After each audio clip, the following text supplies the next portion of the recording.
저는 올해 42살 여자입니다. 제가 결혼한 남자는 참 다정한 사람이었습니다. 말 한마디 행동 하나 참 달달했습니다. 목소리는 또 얼마나 좋은지요. 살짝 웃으며 얘기하는 걸 듣고 있으면 저도 모르게 녹는다 라는 생각이 들었고, 먹을 때나 걸을 때나 비 오는 날 같이 우산을 쓸 때도 항상 제가 우선, 너만 좋으면 난 괜찮아 하던 남자였습니다. 제가 이 남자를 만난 건 대학교 4학년 3월이었습니다. 도서관에서 공부를 하는데 비가 억수같이 쏟아지더군요. 우산도 없이 난감해하고 있는데 01학번 하지유 맞지? 달달한 목소리에 돌아보니 복학생 선배가 살짝 보조개 패인 미소를 지으며 서 있었습니다. 나도 우산 없는데 이거 같이 쓰고 갈래? 그 남자는 자기 외투를 벗어서 우산처럼 들고 있었습니다. 저는 뭐라고 금방 대답하지 못하고 하고 있는데 옷으로 우산 씌우듯 저를 씌워주며 갈까? 하더군요. 그래서 저는 선배의 옷을 우산 삼아 쓰고 빗길을 함께 걸었습니다. 그때 내리는 빗소리는 마치 영화의 배경음 같았고, 빗속을 걷는 우리 두 사람은 영화 속 주인공이 된 듯했습니다. 같이 걷는 동안 제 심장이 얼마나 뛰던지요. 심장 뛰는 소리가 새나갈까봐 숨도 참았습니다. 그런데 이 남자, 제 심장 뛰는 소리를 들은 건지 저와 눈이 마주치자 보조개 웃음을 또 웃는데 녹아내릴 것 같았습니다. 지금 이 나이에 심장이 그렇게 뛰면 심근경색인가 싶어서 병원에 뛰어갔을 텐데, 그렇게 심장이 두근거려도 마냥 좋기만 했으니 젊음이 좋긴 좋구나 싶더라고요. 이런저런 얘기를 하며 얼마나 지났을까. 드디어 우리 집으로 가는 버스가 도착했고, 저는 고마워요 선배 한껏 눈웃음으로 인사하고 버스에 올라탔습니다. 그리고 버스가 그대로 출발하는가 했는데 아저씨 잠깐만요 하고 출발하는 버스를 붙잡더니 선배는 제가 탄 버스에 올라타 제가 있는 곳으로 걸어왔습니다. 그 모습을 보니 제 심장이 또 미친 듯이 두근거리더라고요. 버스에서 내리면 비 맞을까봐 걱정돼서 그래서 왔어. 살짝 수줍은 듯 웃으며 말하는데 심장은 뛰고 감동은 쓰나미처럼 밀려왔습니다. 속으로는 그깟 비가 뭐라고, 산성비 좀 맞고 머리털 몇 개 빠지면 되는데 했지만 겉으로는 최대한 연약한 척 말했습니다. 안 그래도 비 맞으면 어쩌지 했어요. 비 맞고 감기로 고생한 적이 있어서. 그랬더니 그 남자 역시 오길 잘했다는 표정으로 저를 보고 또 웃었습니다. 제 심장은 귀신의 집에서도 반응 안 보이는 강심장인데 이 남자의 미소만 보면 강심장이 순식간에 녹아내렸습니다. 페라리 포르쉐 타고 저를 집까지 바래다 준 것도 아니고 시내버스 타고 집까지 바래다 준 게 뭐라고, 제 눈엔 그 남자가 백마탄 왕자님처럼 보였습니다. 다정해서 좋았고 달달해서 좋았습니다. 평생을 함께하고 싶은 남자였죠. 그런데 막상 결혼하고 같이 살아보니 이 남자 하자가 한두 군데가 아니었습니다. 만성 후비루 증후군이 있어서 아침마다 아래 위층 다 들릴 정도로 큰 소리로 소리를 내며 가래를 뱉어냈고요. 연애할 때는 세상 다정하고 달달한 남자였는데 알고 보니 엄청 예민한 성격인데다 완벽주의 성향까지 있어서 뭐 하나 실수를 하면 사흘 밤낮을 끙끙 앓는 스타일이었습니다. 최대한 실수를 없애고 꼼꼼하게 일 처리하다 보니 회사에서는 인정받는 우수사원이었죠. 남편은 최단 기간에 과장으로 진급하게 됐는데 그게 남편에게는 부담이었는지 어느 날부터는 없던 공황장애까지 찾아왔습니다. 늦게까지 일하다 올림픽대로를 타고 집으로 오는데 갑자기 숨이 턱 막히고 온몸에 식은땀이 흐르더랍니다. 순간 남편은 극도의 공포감을 느끼며 이러다 올림픽대로에서 죽을 수도 있겠구나 싶었던 거죠. 그날 남편은 얼굴이 사색이 되어 집에 들어왔습니다. 들어오자마자 옷도 안 갈아입고 그대로 침대에 쓰러졌는데 저는 너무 피곤해서 그런 줄로만 생각하고 푹 쉬라고 문 닫아주고 나왔습니다. 그런데 남편은 깊은 잠을 이루지 못하고 이리저리 뒤척이며 가슴이 답답하고 불안하다고 했습니다. 그것이 공황장애의 시작이었죠. 병원에서 공황장애 진단을 받고 약을 먹으면 증상이 완화될 거라며 약을 처방해 주었습니다. 약을 먹으니 확실히 과호흡도 잡히고 불안감도 많이 사라졌다고 했습니다. 그런데 공황장애가 어느 정도 사라지고 나니 또 다른 복병이 찾아왔습니다. 바로 목류병이었습니다. 공황장애야 본인 혼자 불안 초조하고 끝나는 거지만 이건 옆에 있는 사람까지 청심환 먹게 만드는 정말 미치고 사람 경기하게 만드는 병이었죠. 하루는 남편이 자다가 일어나 멍하니 앉아있더라고요. 자다 깼나 보다 하고 별 대수롭지 않게 생각했습니다. 그런데 시간이 갈수록 증상이 심해지면서 침대에서 일어나 좀비처럼 집안을 돌아다니기도 하고 냉장고에서 음식을 꺼내 먹기도 했습니다. 그러다 다시 좀비처럼 큰 움직임이 없이 걸으며 침대로 와 바로 잠이 들었습니다. 그 모습을 지켜보는데 소름이 확 돋더라고요. 다음날 남편한테 물어보니 남편은 아무것도 기억하지 못했습니다. 오히려 저보고 장난치지 말라고 하더군요. 그래서 저는 남편이 밤에 무슨 짓을 하고 돌아다니는지 카메라로 찍어서 보여줬죠. 그랬더니 남편은 너무 놀라며 정말 내가 이랬냐고 도대체 왜 이러는지 모르겠다며 괴로워했습니다. 병원에 갔더니 목류병이라고 하더군요. 목류병이 생기는 원인은 다양한데 심한 스트레스 때문일 수도 있고 공황장애 약 때문에 그럴 수도 있으니 잠깐 약을 끊어보자고 하더군요.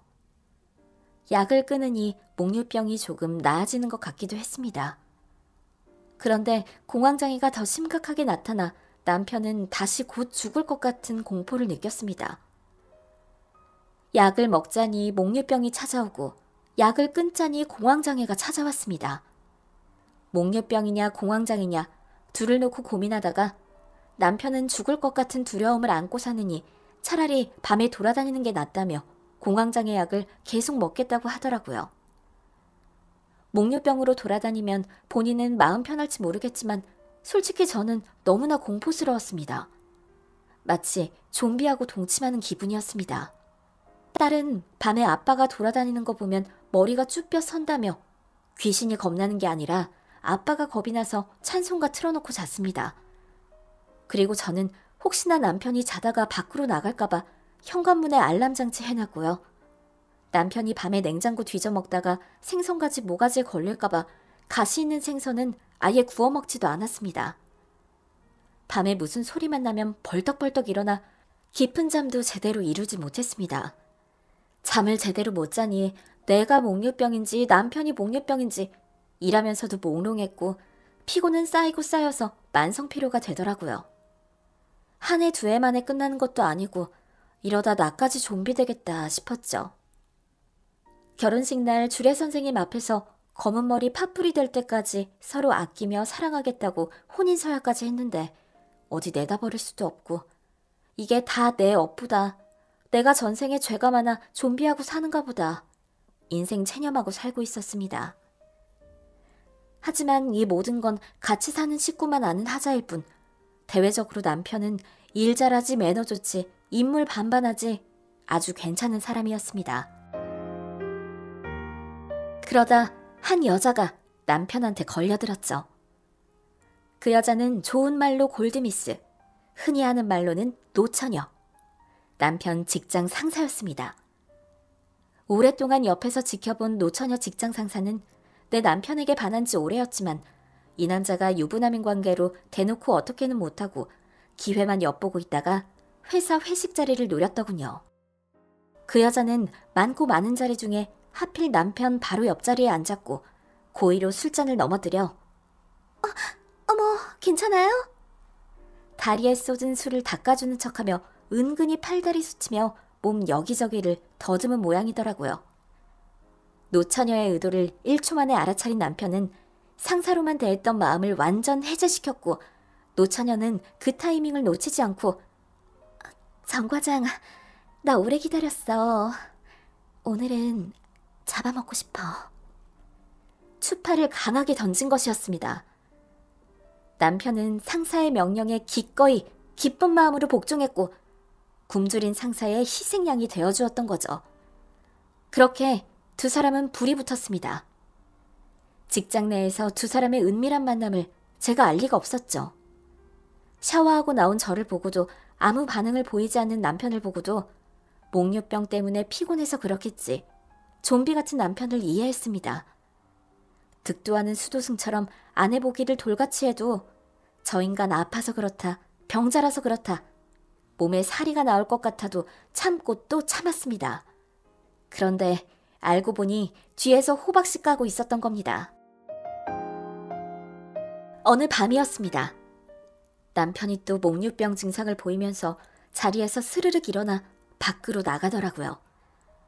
또 목류병이 도졌구나 싶어 좀 이따 데리고 들어와야지 하고 있었습니다.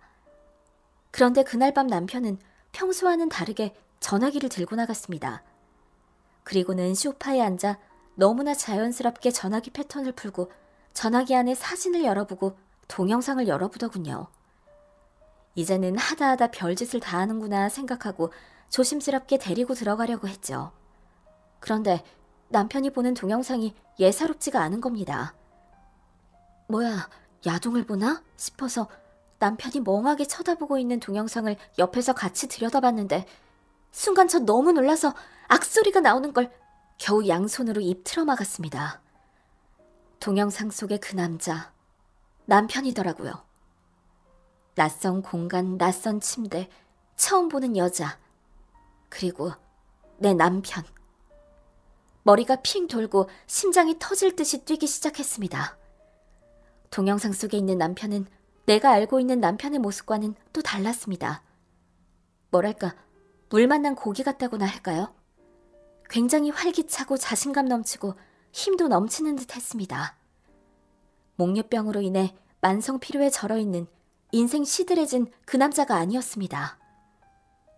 밖에서 저짓을 하고 돌아다니니 집에 들어오면 밤마다 피곤한 건지, 우리 집에서 밤마다 아무 일이 없으니 밖에 나가서 팔팔한 건지 인과관계는 명확치 않았지만 문제는 이 남자가 바람을 피우고 있다는 것이었고 그것을 추억하기 위해 촬영을 했다는 것이며 자다 일어나 무의식 중에 그걸 열어보고 싶을 만큼 계속 생각이 났다는 것입니다. 남편은 만족스러운 표정으로 꽤 오랜 시간 동영상을 바라보다가 좀비처럼 다시 일어나 아무 일도 없다는 듯이 방으로 들어가 잠을 자더군요. 저는 남편이 머리맡에 둔 전화기를 조용히 들고 다시 거실로 나왔습니다. 그 속에는 두 사람이 회식 자리에서 눈이 맞았던 시점부터 두 사람만의 역사가 그대로 담겨져 있었습니다. 회식 다음 날 두 사람은 문자를 주고받았는데 그 여자가 먼저 나 사실 어제 술잔 일부러 넘어뜨렸어. 실토를 하자 당신이 날 잡아먹고 싶다고 했을 때 아찔해서 미칠 것 같았어. 몸은 집에 들어가지만 내 영혼은 늘 당신 옆에 있어. 내 몸의 세포는 당신 손길에만 반응하고 당신만 원하고 있어. 밤에 집에 들어가도 집에서는 잠만 자. 자면서도 나는 당신만 생각해. 남편이 회답했더군요. 저는 그 밤에 마치 저한테 공황장애가 온 것처럼 심장이 너무 벌렁거리고 숨이 막혀왔습니다. 아무리 숨을 쉬려고 해도 숨을 쉴 수가 없었습니다. 남편이 회사에서 늦게 와도 가끔 연락이 되지 않아도 저는 아무 의심 안 했습니다. 남편에게 공황장애가 생긴 후부터는 남편의 건강만 걱정했지 남편이 설마 그 지경을 하고서 다른 여자를 만날 거라는 생각은 털끝만치도 못했으니까요. 그런데 남편에게는 여자가 있었고 남편은 다른 여자와 꼬박꼬박 모텔을 드나들고 있었습니다. 그 여자의 SNS로 들어가 보니 둘이 함께 찍은 사진이 몇 장 올라가 있었는데 너무나 웃긴 건 얼굴이 나온 사진은 하나도 없고 둘이 벤치에 앉아 발만 찍은 사진, 둘이 손잡고 있는 사진, 둘이 꼭 안고 그림자를 찍은 사진만 가득 있었습니다. 당연히 얼굴 공개 못하겠죠. 당당한 사이가 아닌 사람들한테 손가락질 받는 불륜이었으니까요. 그렇게 두 사람은 꼭꼭 숨어서 금지된 사랑을 즐기고 있었습니다. 믿는 도끼에 발등이 찍혔는데 발등이 아닌 가슴이 너무나 아파 미칠 것 같았습니다.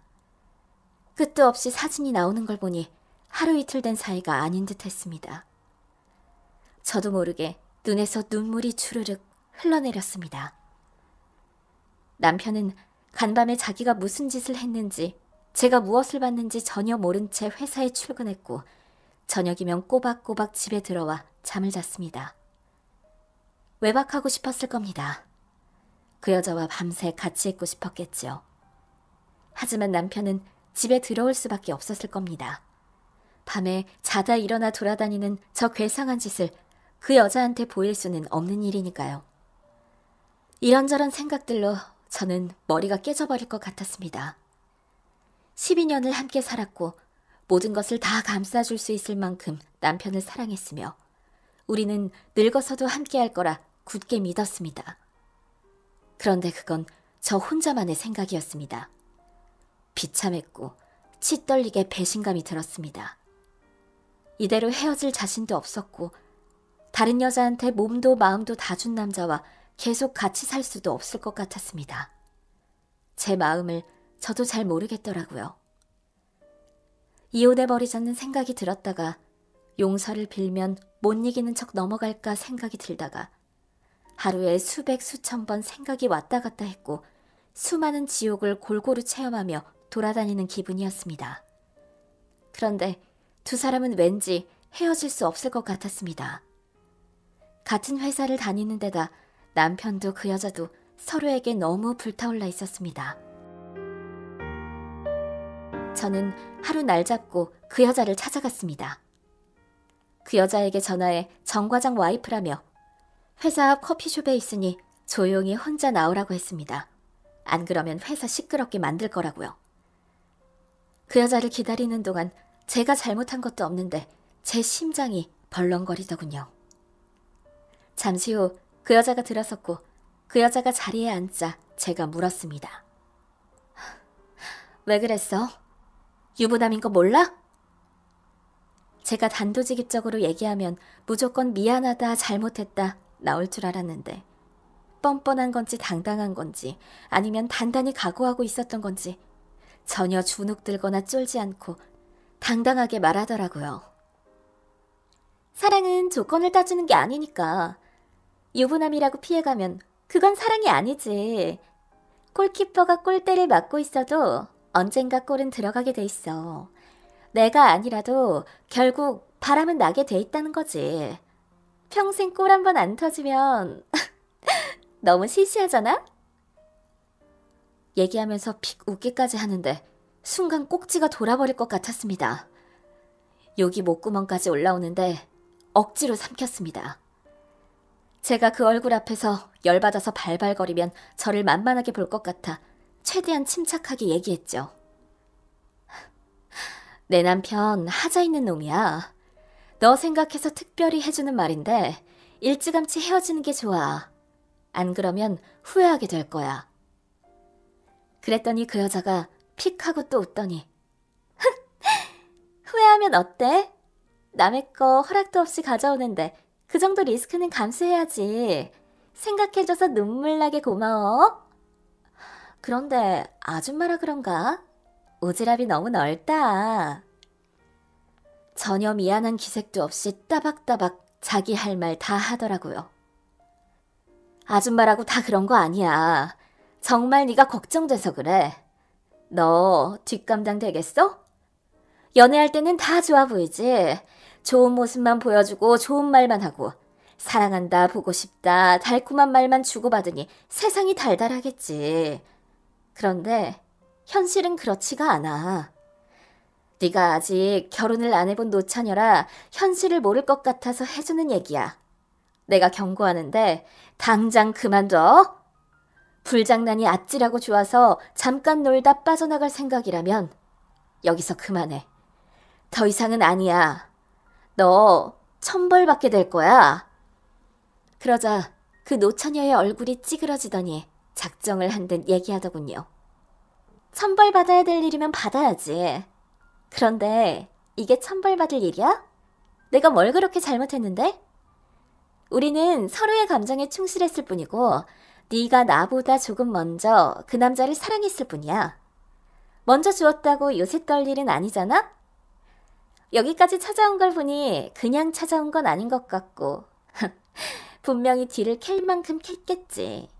증거가 차고 넘칠 거야. 그치? 그러라고 내가 같이 사진도 찍고 동영상도 찍고 증거 많이 남겨놨어. 이거 보고 일찌감치 포기하고 물러나라고. 네 남편이 그렇게 나랑 좋았는데 그걸 보고 정상적인 부부 생활이 가능하겠어? 아마 매 순간 내 얼굴이 떠오를걸? 내가 정신적인 피해 보상은 해줄게. 차고 넘치는 증거 가지고 소송해. 줄 거 줄 테니까 고질고질하게 굴지 말고 우리 깔끔하게 법대로 해. 가만히 듣고 있다가 제가 하나만 묻자 했습니다. 설마 내가 이혼이라도 해주면 결혼이라도 할 생각이야? 그랬더니 그 노처녀가 그러더군요. 네가 이혼하면 혼인신고해서 법적인 부부가 되는 거고 이혼 안 하면 그냥 같이 살 거야. 그러기로 했어. 사실혼이라는 것도 있잖아. 우리 서로 많이 사랑해. 모든 걸 안고 갈 수 있어. 네가 어떤 결정을 하든 내 마음 변함없어. 눈물 나는 사랑이네. 그렇다면 결혼해야지. 나도 나한테 마음 떠난 남자 붙잡고 싶은 생각 없어. 나 아직 젊고 그런 남자 붙잡고 살기에는 내 인생이 너무 아깝잖아.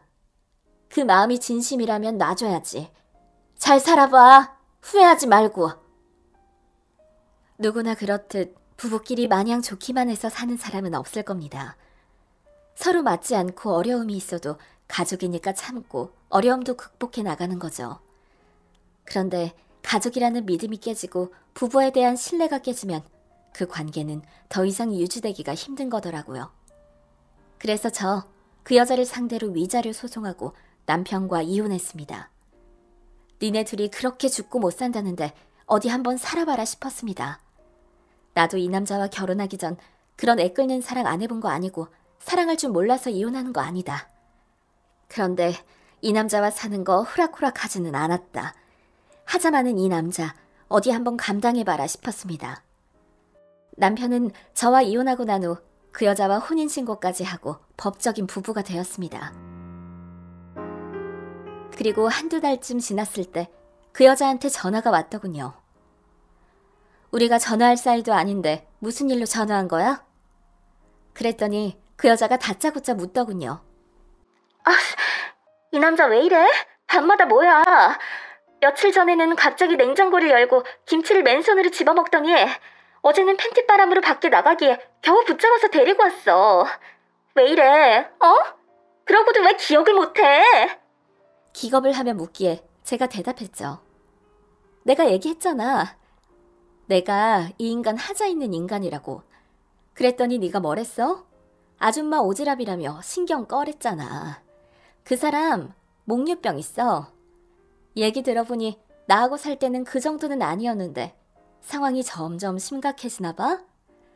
그래도 어떻게 하겠어. 그렇게 절절하게 사랑하는데 네가 품어줘야지. 그랬더니 그 여자가 기겁을 하면서 소리치더라고요. 그 얘기를 왜 지금 와서 하는 거야? 나 결벽증 있어. 밤에 냉장고, 맨손으로 김치. 나 미치겠다고. 이런 남자하고 어떻게 살아? 점점 심해지고 있는 거야? 그래서 고칠 수 없대? 못 고쳐? 네가 직접 가서 물어봐. 내가 듣기로는 약 부작용인데 약 끊으면 숨 막혀 죽을 것 같아서 생활이 안 되고 약 먹으면 밤에 막 돌아다녀. 밤에 네 남편 잘 챙겨야 돼. 무슨 사고 생길지 몰라. 심한 사람은 밤에 운전도 한다더라. 나도 밤마다 잠 한숨도 못 잤어. 앞으로 다크서클이 배꼽까지 내려올 거야. 고생해. 하고 저는 전화 끊었습니다. 전화를 끊고 나서 결벽증이 있었어? 그것까진 몰랐네. 저도 모르게 푹 웃음이 터져나왔습니다. 결벽증과 목류병이라.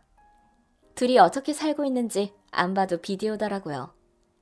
이 남자한테 다른 여자 생겨서 우리 가정이 깨진다고 했을 때는 세상이 끝나는 것 같았습니다. 그런데 이혼도 하고 보니 별거 아니더라고요. 하자 있는 인간 고치지도 못하고 버리지도 못했는데 이렇게 자연스럽게 분리수거가 되었으니 이것도 복이라면 복이라고 해야 하는 건가요? 제 딸은 이제 더 이상 잘 때 찬송가 틀지 않고 편하게 잠들고요. 저도 밤마다 깨는 일 없이 아침까지 푹 숙면취하고 있습니다. 우리 집은 밤이 평온해졌는데 그 집의 밤은 평온하지만은 않겠죠? 결벽증과 목류병, 부디 둘이 잘 먹고 잘 살았으면 좋겠네요. 진심으로요.